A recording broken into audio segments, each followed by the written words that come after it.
ബാലനായിരുന്നപ്പോൾ ഹനുമാൻ തൻ്റെ ദിവ്യശക്തികൾ എങ്ങനെ മറന്നുപോയി എന്ന് നിങ്ങൾ ഒരിക്കലെങ്കിലും വിചാരിച്ചിട്ടുണ്ടോ?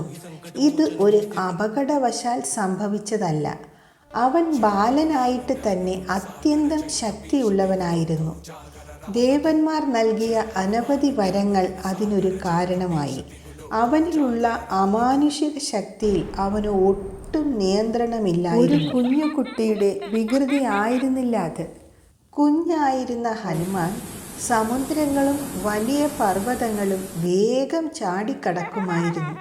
ഒരു വലിയ ക്ഷേത്രം മുഴുവനായും തന്നെ ഉയർത്താൻ അവന് നിഷ്പ്രയാസം കഴിഞ്ഞിരുന്നു. അതിരുകടന്ന ഈ ശക്തി അവനെ നിയന്ത്രണാധീനനാക്കി. ശക്തി കൂടുന്തോറും അവൻ കൂടുതൽ കുസൃതികൾ ചെയ്തുകൊണ്ടേയിരുന്നു. ദേവന്മാരോടും ഋഷിമാരോടും കുസൃതികൾ ചെയ്യുന്നത് അവൻ്റെ പതിവായിരുന്നു. ഋഷിമാർ യജ്ഞം ചെയ്യുന്ന സ്ഥലത്ത് ഒളിഞ്ഞെത്തും. ശക്തമായി വായുവിട്ട് കൊടുങ്കാറ്റ് സൃഷ്ടിക്കും. ഭീമാകാരനായി വളർന്ന് വലിയ കൊമ്പനാനകളുടെ വാലുകൾ ഒത്തുകെട്ടി അവരെ ഭയപ്പെടുത്തി ഋഷിമാരുടെ ആശ്രമത്തിലേക്ക് ഓടിപ്പിക്കും. മുകളിലൂടെ വെള്ളം തളിച്ച് മഴ പെയ്യുന്നത് പോലെ കളിക്കും. ഋഷി ധ്യാനം ചെയ്യുമ്പോൾ കമണ്ടല് എടുത്തു മാറ്റി ഒളിപ്പിച്ചു വെക്കും. ഇങ്ങനെ ഹനുമാന്റെ കുസൃതികൾ കൊണ്ട് യജ്ഞങ്ങൾ പലപ്പോഴും തടസ്സപ്പെട്ടു. ഋഷിമാർ അവനെ സ്നേഹിച്ചിരുന്നെങ്കിലും അവൻ്റെ അതിര് കടന്ന കുസൃതികൾ കൊണ്ട് പൊറുതിമുട്ടിയ ഋഷിമാർ കുഞ്ഞു ഹനുമാനെ തിരുത്തേണ്ടതായിട്ടുള്ള ആവശ്യകത ഉണ്ടെന്നും ഇല്ലെങ്കിൽ വലിയ ആപത്ത് അവൻ കൊണ്ടുവരുമെന്നും മനസ്സിലാക്കി അവർ സ്നേഹത്തോടെ അവന് ശാസന നൽകി. നിന്റെ ദിവ്യശക്തികൾ എല്ലാം നീ മറന്നു പോകട്ടെ.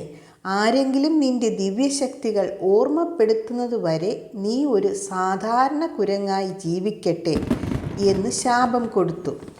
ചില സമയങ്ങളിൽ ചെറിയ നിയന്ത്രണങ്ങൾ അത്യാവശ്യമാണ്. അങ്ങനെ ഹനുമാൻ തൻ്റെ എല്ലാ ശക്തിയും മറന്ന് ഒരു സാധാരണ കുരങ്ങായി ഏറെക്കാലം ജീവിച്ചു. വർഷങ്ങൾ കഴിഞ്ഞു. ശ്രീരാമനോടൊപ്പം മാതാ സീതയെ അന്വേഷിച്ചു പോകുന്ന യാത്രയിൽ സീതയെ അന്വേഷിച്ച് ലങ്കയിലേക്ക് പോകാൻ സമുദ്രലംഘനം തനിക്ക് സാധ്യമാകുമോ എന്ന് സംശയത്തിലിരുന്ന ഹനുമാനെ ജ്ഞാനിയായ ജാംബവാൻ കുട്ടിക്കാലത്തെ ഹനുമാന്റെ വികൃതികളായ ഓരോ സംഭവങ്ങളും ഒന്നൊന്നായി പറഞ്ഞ് അവനെ ഉത്തേജിപ്പിച്ചു. നിന്റെ ഉള്ളിലെ യഥാർത്ഥ ശക്തി അനന്തമാണ്. നീ അത് മറന്നു കഴിഞ്ഞുവെന്നേ ഉള്ളൂ. ആ വാക്കുകൾ കേട്ട നിമിഷം ഹനുമാന്റെ ആത്മവിശ്വാസം വർദ്ധിച്ചു. ശക്തി സിരകളിൽ കൂടി നിറഞ്ഞൊഴുകി. ഹനുമാൻ ഗർജിച്ചുകൊണ്ട് ചാടി എഴുന്നേറ്റു. അവൻ്റെ ഗർജനം സമുദ്രത്തിൽ പ്രകമ്പനം കൊള്ളിച്ചു. ശക്തമായ ഊർജസ്രോതസ്സിൽ അവൻ വിറച്ചെഴുന്നേറ്റ് നിന്നു. അവൻ ഭീമാകാരനായി വളർന്ന് പർവ്വത തുല്യനായി.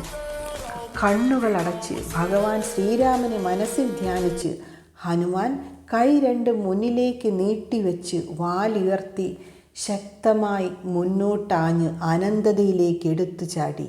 ഒറ്റ ചാട്ടത്തിൽ സമുദ്രം കടന്നു. ഈ കഥ നമ്മെ ഓർമ്മിപ്പിക്കുന്നത് ഒരേ ഒരു കാര്യം മാത്രം: മഹത്വം നമ്മിൽ തന്നെയുണ്ട്.